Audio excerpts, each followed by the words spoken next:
Bonjour et bienvenue à toutes et à tous pour ce 5e webinaire en français, un 17 septembre 2021. Alors pour ceux qui ne me connaissent pas encore, je m'appelle Lucas et je suis ici avec ma collègue Delphine. Bonjour. Alors le but de ces webinaires, c'est de vous présenter les derniers développements qu'on a apportés au logiciel TerraIndex. Je vous préviens, il y en a eu un peu moins que d'habitude à cause des vacances. Donc aujourd'hui, on va utiliser Slido à nouveau pour permettre un peu plus d'interaction avec vous.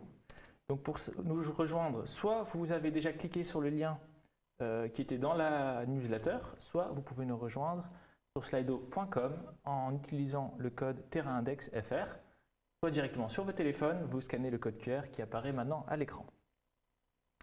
Donc Slido, comment s'en servir? C'est très simple, si vous avez suivi les instructions que je viens de donner, vous allez arriver sur l'écran que vous voyez ici. Vous avez en haut donc deux onglets, questions-réponses et l'autre sondage. Et juste en dessous, vous allez pouvoir poser vos questions directement par écrit. On vous demandera de mettre votre nom, ça vous permettra aussi par la suite, si jamais on n'arrive pas à répondre tout de suite à la question, de retrouver la personne et de pouvoir la contacter par la suite. Peut-être revenir en arrière un petit peu sur la fiche Slido pour que les gens puissent... Ça a été vite. Oui, peut-être revenir pour ceux qui veulent. Donc voilà, slido.com et le code QR. Donc l'agenda pour aujourd'hui. On va faire une petite rétrospective sur ce qu'on avait vu pendant le dernier webinaire, celui qui avait eu lieu en juin. On va vous présenter donc ces nouveautés qu'on a apportées au logiciel. Delphine vous présentera quelques trucs et astuces et on finira par vous montrer ce qui s'est passé en coulisses. Notamment, on a un site web tout neuf. Alors, la dernière fois, donc le 18 juin, juste avant les vacances, on avait rajouté des nouveaux champs, principalement à la demande de clients flamands et français. On a rajouté 7 composants spéciaux, la possibilité d'exporter les rapports en FRAC, donc plusieurs rapports en même temps, la possibilité d'évaluer les résultats d'analyse par rapport à des normes espagnoles, et aussi la possibilité d'indiquer dans ces rapports d'analyse les valeurs d'incertitude des analyses. Donc ça aussi pour répondre aux normes espagnoles. On a parlé des données météorologiques qui vous permettent donc d'indiquer les conditions météorologiques lors d'une visite ou aussi avant et après, parce que ça peut bien sûr influencer les mesures. On avait regroupé les couches de cartes par pays dans l'application et dans le web, ce qui vous permettait de les activer, de les désactiver, de retrouver la bonne couche de carte plus facilement. Et finalement, on avait parlé donc de la signature du préleveur, donc ça aussi c'était pour répondre à la législation belge, pour les échantillons d'eau principalement. Alors, les nouveautés, Delphine, à toi de jouer. Alors, on va commencer par de brèves mises à jour. Et bon, on n'a pas réussi à aller jusqu'à 10, mais il y a quand même une bonne petite liste. Alors, peut-être quand même assez important, performance de TerraIndex. Avant les vacances, on a fait toute une série d'actualisations, de mises à jour, notamment réactualiser le serveur pour qu'il puisse traiter plus de données et plus rapidement. Et l'échange des données également avec l'application a été aussi accéléré. Et dans la version web, lorsque vous modifiez ou créez de nouvelles données, ces modifications sont également enregistrées plus rapidement. Donc on va pouvoir travailler encore plus vite avec TerraIndex. Les icônes de cartes. Alors, à la demande de certains utilisateurs, concernant les types de points de mesure, on a créé 4 nouveaux types de points de mesure. Et l'idée, c'était surtout de pouvoir combiner plusieurs types de points de mesure en un. Donc, quand on fait un sondage et qu'il y a quand même l'installation d'un ouvrage, et alors là, ça a été traduit par emplacement, ou quand, par exemple, vous avez détecté la présence d'asbestos. Donc, ça fait partie d'amiante. Ça fait partie également d'un nouveau type de point de mesure. Donc, la traduction n'est peut-être pas tout à fait au top. N'hésitez pas à revenir vers nous pour nous dire exactement quels sont les termes employés dans votre branche. Et comme on a créé des nouveaux points de mesure, des nouveaux types de points de mesure, on a également créé des nouveaux symboles. Donc là, on retrouvait le symbole qui existe déjà dans TerraIndex concernant les piézomètres. Ici, on va voir quand on a retrouvé des traces, par exemple, d'amiante, où il s'agit uniquement d'un sondage d'inspection, et là, quand il y a par exemple un sondage et la pose d'un piézomètre ou d'un piézère. Alors, on continue dans les brèves mises à jour avec des nouveaux champs. Alors, il y en a moins que la dernière fois, mais il y en a quand même. Au niveau du point de mesure, pour le champ cause-arrêt du forage, on a donc rajouté l'option présence d'eau. Dans le module échantillon d'eau, jusqu'à présent, il était possible de noter la profondeur du point de prélèvement. On a rajouté le champ profondeur du point de pompe, donc pour indiquer à quelle profondeur se trouve la pompe pour la purge. Dans les séries, on a rajouté également une nouvelle valeur ou un nouveau champ, c'est ouvrage à sécher pendant la purge. Et là, il y a un menu déroulant qui s'affiche, oui ou non. Et ça, donc, ça a été rajouté à chaque temps de purge. Et enfin, dans le module échantillon d'eau, pour le champ purge interrompu, on a rajouté l'option ouvrage à sécher, puisque c'est également une raison pour laquelle on n'a pas pu faire de purge. Alors, petit détail également concernant le module des commandes de laboratoire. Pour filtrer les échantillons de terrain, que ce soit de sol ou d'eau, vous avez la possibilité de les filtrer par plage pas vraiment de date, mais période. Jusqu'à présent, il y avait 3 périodes.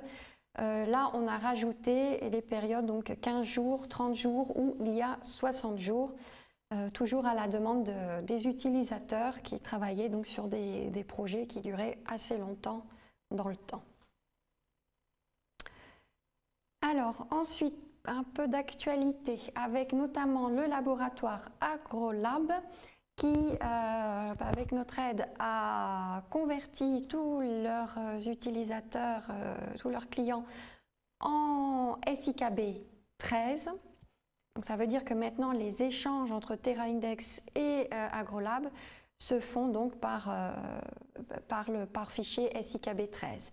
Et pour le prochain trimestre, eh ben, ça va être autour du laboratoire SGS, anciennement Synlab.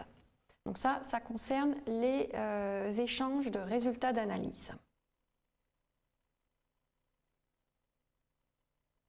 Alors, dans TerraIndex, dans l'aperçu des projets, vous avez la possibilité donc d'épingler les projets en haut de votre écran sur lesquels vous travaillez. Et puis quand vous avez fini le projet, il suffit ou de les clôturer complètement ou bien de retirer l'épingle. Quand vous avez une liste assez longue, plutôt que de retirer la punaise une par une, vous avez maintenant l'icône, le balai et le seau pour tout simplement retirer tous les projets épinglés en une seule fois. Donc un petit côté pratique. Alors, lors du dernier webinaire, on avait parlé de la possibilité de signer les prélèvements d'eau et on pouvait voir la signature sur le profil de forage. Maintenant, la signature est également disponible dans les rapports Word, rapport de pompage, mais aussi le rapport sur les données de terrain.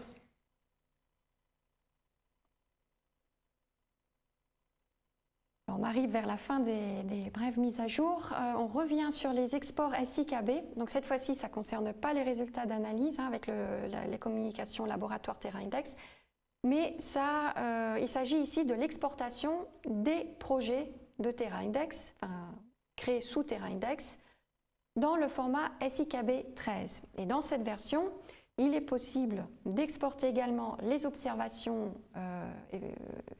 recueillies sur le terrain pour les échantillons d'eau et les spécifications pour l'asphalte et les gravats ont également été améliorées. Donc cette version d'export va passer en production. Pour l'instant, c'est la version bêta, mais elle vient d'être testée, donc elle va pouvoir passer en production. Et s'il n'y a pas d'objection, on va retirer la version SIKB 12. Et enfin, des petites mises à jour concernant l'application, surtout les sauvegardes. Jusqu'à présent, il y avait des sauvegardes automatiques qui étaient effectuées toutes les 15 minutes. Maintenant, elles se font toutes les 5 minutes et pas uniquement en local. Il y a des sauvegardes qui sont faites toutes les 5 minutes sur le serveur également. Donc ça veut dire que si jamais vous avez des problèmes avec votre hardware, on va pouvoir vous aider plus facilement puisqu'on n'aura plus besoin de se connecter à votre tablette ou iPad par TeamViewer, mais on pourra récupérer directement les données qui ont été éventuellement perdues. Donc voilà, j'ai fait le tour des mises à jour. Super, merci beaucoup Delphine. Alors, on a un petit sondage puisqu'on est curieux de savoir si ces brèves mises à jour vous sont utiles. Donc vous allez le voir apparaître maintenant. Vous pouvez aussi utiliser le module des questions pour voilà, nous faire part de votre avis et éventuellement remarques ou commentaires. Alors, on va passer à la suite. Donc, le sondage reste ouvert. Vous avez bien sûr la possibilité de continuer à répondre, même s'il n'apparaît pas à l'écran. Delphine, à toi. Alors oui, un expert français a accepté de nous aider sur le développement de TerraIndex. C'est Jean-Louis Sevec, consultant et expert juridique sur les problèmes des sols et sites pollués. Et il va donc tester le logiciel et nous éclairer sur les manquements de celui-ci par rapport aux normes et protocoles en vigueur en France. Donc on espère ainsi rendre le logiciel encore mieux adapté aux réalités des utilisateurs français. Et une première rencontre est déjà planifiée pour le 5 octobre, pendant laquelle Jean-Louis va pouvoir bien tester le logiciel et nous faire part donc des améliorations à apporter. L'avantage, c'est que Jean-Louis, c'est également quelqu'un qui ne travaille pas pour une entreprise, qui utilise déjà le logiciel, donc on aura un point de vue neutre.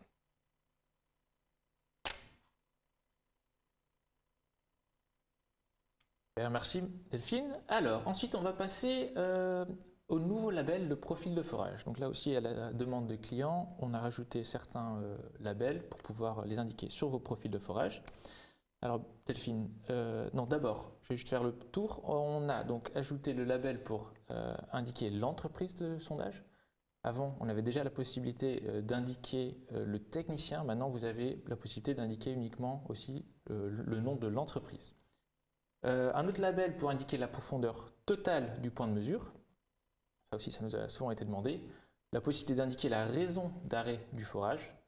Donc Delphine en parlait tout à l'heure avec présence d'eau. Donc voilà, vous allez pouvoir indiquer pourquoi le forage est arrêté.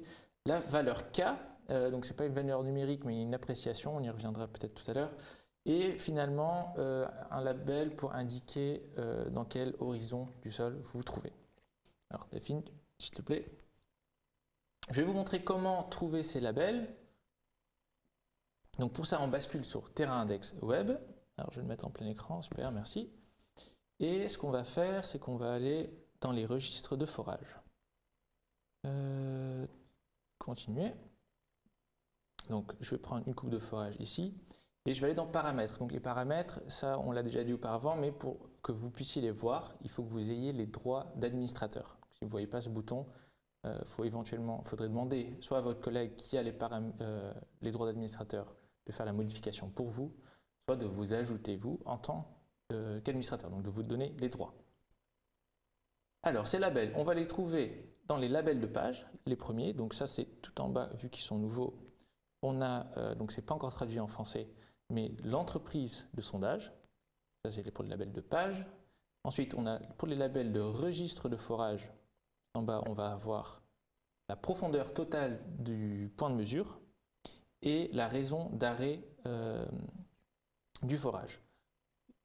Et ensuite, dans la description de couche, on va voir ici la valeur K à cocher avec la notation longue ou courte. Et tout en bas, la possibilité donc d'indiquer l'horizon du sol rencontré. Delphine, si tu pouvais passer à la présentation, s'il te plaît. Donc voilà pour les nouveaux labels de profil de forage. Oui, on est toutes. Alors on va retourner sur la bonne slide. Hop.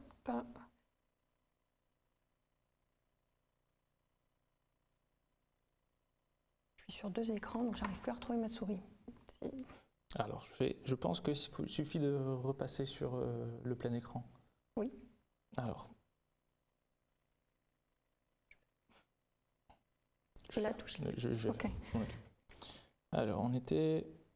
Commande de labo, signature du rapport. Ici. Alors, prochain point. L'image de carte à l'échelle. Donc, c'était une fonction qu'on avait déjà rajoutée la dernière fois. Parce que cette fois-ci, on l'a améliorée un petit peu.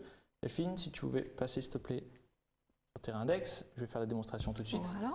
Donc, je retourne à mon projet. Je sors ici les détails. Et je vais donc dans la fonction carte. Donc, ici en haut, sur les points de mesure. Donc, pour faire une impression de carte, on avait déjà ce bouton ci qui vous permettait donc de faire une capture d'écran, on va dire, de ce que vous voyez à ce moment-là dans la carte. Vous le sauvegardez, cette impression de carte apparaîtra dans les photos au sein du projet. Et on a maintenant ajouté ce bouton ci qui vous permet d'exporter directement un PDF et de le télécharger. Vous avez quelques options supplémentaires. Notamment, vous pouvez choisir la taille du papier, la résolution, donc je vais baisser un peu pour que ce soit plus rapide, ainsi que l'échelle. Je sauvegarde, donc il va créer un PDF. Une fois que le PDF est créé, le bouton chargement se transforme en bouton télécharger et je vais pouvoir le télécharger et l'ouvrir directement en tant que PDF. Donc ça, c'est particulièrement pratique si vous voulez ajouter des impressions de cartes avec l'indication des points de mesure dans vos rapports sans avoir besoin de passer par une impression d'écran que vous devez ensuite exporter. La présentation, s'il te plaît, Delphine.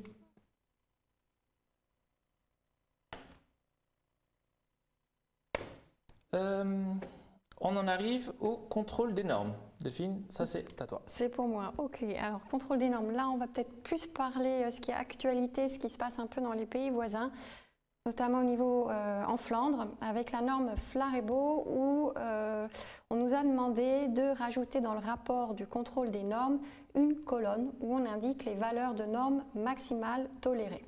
Donc dans le document ici, on voit donc la colonne qui a été rajoutée. Et sur la droite, les valeurs, les résultats obtenus des analyses de labo qui vont donc pouvoir être également contrôlés par rapport à cette colonne supplémentaire. Donc juste pour vous dire un petit peu, présenter les possibilités qu'il peut y avoir avec les rapports de contrôle de normes. Et autre actualité, eh ben, ça va être tout ce qui sont valeurs normes sur les PFAS. Donc, PFAS, c'est un acronyme qui regroupe 2 familles donc de composés et qui sont repris dans la liste des polluants organiques persistants de Stockholm. Donc, certains pays sont en train de s'organiser pour fixer des valeurs normatives et c'est le cas également de la Flandre. Qui a émis une première directive et c'est celle-ci que vous pouvez retrouver dans le fichier Flarebo. Donc et que vous pouvez voir également, l'écran a changé, voilà, que vous pouvez voir sur cet écran. Donc pour l'instant, ils sont visibles que dans le fichier Flarebo parce que c'est ce fichier-là que ça concerne. Et donc vous pouvez contrôler les valeurs PFAS qui ont été analysées et elles sont disponibles pour tous les usages qui existent en Flandre, industriels, récréatifs, etc. Donc pour l'instant il n'existe de valeur norme que pour les sommes, il n'y en a pas encore pour les composants individuels et en région Wallonne et Bruxelles, pour l'instant il n'y a pas encore de normes mais ça va peut-être venir. Et en France, on va voir avec ce que va nous dire l'expert français. Mais si dans votre entreprise, vous effectuez déjà des analyses pour des PFAS, n'hésitez pas à nous contacter pour qu'on mette à jour votre rapport de contrôle des analyses. Super, merci beaucoup Delphine. Alors, on va passer à la rubrique trucs et astuces. astuce. Je pense que c'est toi aussi à nouveau. Astuce. Allez, c'est parti. C'est reparti. Alors cette fois-ci, je vais me rendre également dans Terra Index. On va enlever la carte. Alors, petite astuce du jour. Vous êtes dans un point de mesure et vous souhaitez le copier. Et bien, il suffit de cliquer sur le bouton en bas à droite, dupliquer. Et là, vous avez trois options. Soit copier le point de mesure dans le même projet, de le déplacer vers un autre projet, ou alors de le copier dans un autre projet. Et une fois ces options choisies, vous avez également la possibilité de copier ou pas les échantillons de terrain et les coordonnées. Et vous pouvez faire jusqu'à 100 copies.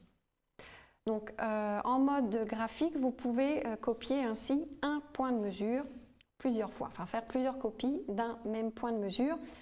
Et cette fonction existe également en mode tableau. Le mode tableau, vous y accédez ici grâce à cette icône. Et la différence en mode tableau, c'est que vous avez la possibilité de sélectionner plusieurs points de mesure à la fois en maintenant enfoncer le bouton CTRL de votre clavier et apparaît ici l'icône dupliquer. Et donc vous retrouvez les mêmes options tout à l'heure et cette fois-ci vous allez pouvoir copier en une seule fois plusieurs points de mesure. La seule différence c'est que par contre vous faites qu'une copie à chaque fois de chaque point de mesure. Et comme on est encore dans le mode tableau, petite précision également, il se peut que quand vous voulez émettre un rapport, vous ne trouvez pas dans la sélection des points de mesure un certain nombre de points de mesure qui sont pourtant présents dans le projet. Comment ça se fait? Eh bien, il faut voir si ces points de mesure ont été inclus dans les rapports. Et pour vérifier ça, on le fait dans le mode tableau. Et vous avez l'icône ici, choisir les colonnes. Et là, vous voyez apparaître les colonnes que vous pouvez faire apparaître également sur l'aperçu. Et il suffit d'aller chercher l'option montrer dans les rapports. Et on voit par exemple dans cet exemple que seul le point de mesure B01 apparaîtra dans la liste des points de mesure pour les rapports. Et par la même occasion, vous avez une autre option inclure dans les exportations qui fonctionne exactement de la même manière. Avec cette option, vous pouvez choisir quel point de mesure vous souhaitez synchroniser sur la tablette. Donc, quand vous avez affaire à un projet où il y a beaucoup de points de mesure ouverts et vous savez que votre collègue qui va se rendre sur le terrain va travailler que sur un nombre limité de points de mesure, vous pouvez sélectionner ces points de mesure et faire en sorte que seuls ceux-ci apparaîtront dans le projet sur la tablette. Ça permet également d'alléger le nombre de données à synchroniser à chaque fois. Donc voilà pour ces petits trucs et astuces. Super, merci beaucoup Delphine. Alors, on va parler de la séance questions-réponses. Donc la semaine dernière, on avait déjà une session spéciale pour les utilisateurs français. Vu qu'on avait eu très peu de retours par rapport au thème à aborder, on a fait une session spéciale débutant. Pour la prochaine, donc qui est prévue le vendredi 15 octobre, on aimerait que vous nous fassiez parvenir un peu les thèmes que vous aimeriez aborder. L'idée de ces sessions questions-réponses, c'est vraiment de vous permettre à vous de choisir un peu ce dont on va parler pour vous permettre de mieux maîtriser le logiciel, de vous faciliter le travail. Alors, comment est-ce que vous allez pouvoir le faire? Pour ça aussi, on va utiliser Slido. Donc, j'ai déjà créé un événement Slido pour la session questions-réponses qui aura lieu donc, le 15 octobre. Delphine, si tu pouvais me passer sur Terra Index et que je prendrai le navigateur. Ah, il y avait une question. Ah, il y a une question? Oui. On va voir. Est-ce possible de dupliquer de la même manière sur l'application? Alors ça, c'est pour toi Delphine, c'était par rapport à ta... Effectivement, et je ne crois pas, non, sur le point de mesure, sur l'application, non, c'est pas possible. Ça, c'est une option qui est... en fait, qui a été développée dans la préparation du projet, donc à partir du bureau, pour préparer le plan de forage. Ok, très bien, merci. Alors, on va repasser, donc cette question, on y a répondu. Si tu pouvais me passer sur Terrain Index, s'il te plaît. Ok, hop. Comme ça, on va montrer comment rejoindre l'événement Slido pour la session questions-réponses. Je l'avais préparé ici. Donc déjà, pour ceux qui sont sur Slido en ce moment, pour cet événement-ci, j'ai rajouté le lien. Donc quand vous allez en haut à gauche, vous avez ce menu qui s'ouvre et vous avez là le lien prochaine session questions-réponses qui vous amène directement à l'événement pour la session questions-réponses du 15 octobre. Vous avez aussi la possibilité de retrouver cet événement en utilisant le code Terrain Index QR que vous voyez là. Donc vous pouvez aller sur slido.com directement, puis rentrer ce code-là pour retrouver l'événement. Et ensuite, vous allez pouvoir poser vos questions, soit en utilisant, donc il y a 3 façons de le faire. Il y a la possibilité de poser les questions directement avec ce module questions-réponses. La possibilité de poster des idées. Donc là, l'idée, c'est voilà, est-ce qu'on a un thème particulier que vous voudriez qu'on aborde? Oui. Ou surtout, qu'est-ce qu'il faudrait qu'on mette en place pour vous faciliter l'utilisation du logiciel? Là, jusqu'à présent, on fait surtout des questions-réponses, mais s'il y a autre chose, ça peut être un guide, ça peut être... Là, il y avait Wikipédia, mais Therapédia, pardon. Bon. Si vous avez d'autres idées, volontiers. Donc voilà, faites-le nous savoir de préférence par Slido, comme ça on va pouvoir préparer une session questions-réponses qui répond vraiment à vos besoins. Si on pouvait repasser à la présentation, s'il te plaît. La présentation, hop.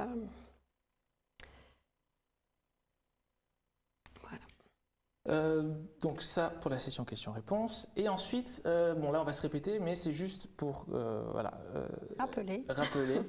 On a notre système, notre service d'assistance en ligne, qui est donc aussi en langue française, grâce à Delphine principalement. Donc ça vous permet de communiquer avec nous si vous avez un problème spécifique par rapport au logiciel dans un projet. Donc pour ça, vous pouvez envoyer un mail à service@terraindex.com. S'il s'agit d'un problème dans un projet, dans un point de mesure pour un utilisateur particulier, n'oubliez surtout pas de mentionner ces données dans le mail. Ça nous permettra de vous aider plus rapidement. Donc voilà, point de mesure, nom d'échantillon éventuellement, s'il s'agit d'un problème à ce niveau-là.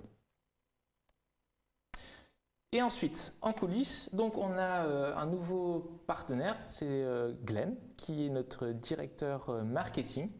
Donc, pendant les vacances d'été, il s'est principalement penché sur le nouveau site web. Ceux qui ont utilisé Terraindex la semaine dernière ont probablement déjà dû le voir. Et il va aussi être chargé de tout ce qui est contenu sur le site web qui va enrichir petit à petit. Alors, le nouveau site web, pour ceux qui ne l'avaient pas encore vu, on va vous faire un petit tour. Delphine, à toi. Voilà, super. Donc, Terraindex, vous avez donc les nouveaux onglets qui sont beaucoup plus développés que ce qu'on avait avant. Alors, voilà. On a une page qui explique bien sûr l'étendue des produits et tous les bénéfices qui en résultent. On a un onglet Actualité où on va pouvoir vous faire part de tous les nouveaux développements, les événements à venir.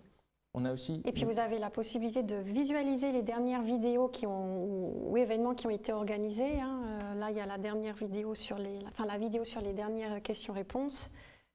Mais bon, voilà, s'il y a des événements qui vous intéressaient auxquels vous n'avez pas pu participer, vous pouvez les visualiser ici. On a aussi donc l'onglet événements, grâce auquel vous allez pouvoir donc déjà visionner les événements qui ont déjà eu lieu ou vous inscrire pour les événements à venir, de façon à ce que vous receviez bien toutes les informations relatives à ces événements. Enfin, pour pouvoir y participer. Voilà, pour pouvoir participer, tout à fait. Et finalement, assez intéressant aussi, c'est cet onglet client, où on va donc petit à petit, là on en a déjà 3, présenter des études de cas où voilà, comment les clients utilisent Terraindex et améliorent leur processus. Qu'est-ce qu'ils en pensent un petit peu. Voilà, avoir un avis plus dans la pratique de ce que peut apporter Terraindex dans le travail de tous les jours. Donc là aussi, si vous utilisez Terraindex et ça vous intéresse de faire un témoignage, d'avoir le nom de votre entreprise sur notre site web, n'hésitez pas à nous contacter, là aussi à service@terindex.com et on prendra contact avec vous pour mettre en place une interview et éventuellement mettre un article sur notre site web. Alors voilà pour le nouveau site web. On va repasser à la présentation. Oups. Donc voilà, on arrive à la fin de ce webinaire d'aujourd'hui. 17 septembre. 17 septembre, pardon. Le prochain est prévu pour le 3 décembre 2021 à 13h30, même jour, même heure que Oui. de la semaine, enfin même jour de la semaine que celui-ci. Ouais. Je vais aussi lancer un petit sondage dans Slido pour vous permettre de donner votre avis par rapport au contenu de ce webinaire-ci. Et bon, je vais le laisser ouvert jusqu'à la fermeture du live stream. Et donc pour l'instant, merci beaucoup pour votre attention et bon vendredi après-midi et bon week-end. À bientôt. À bientôt.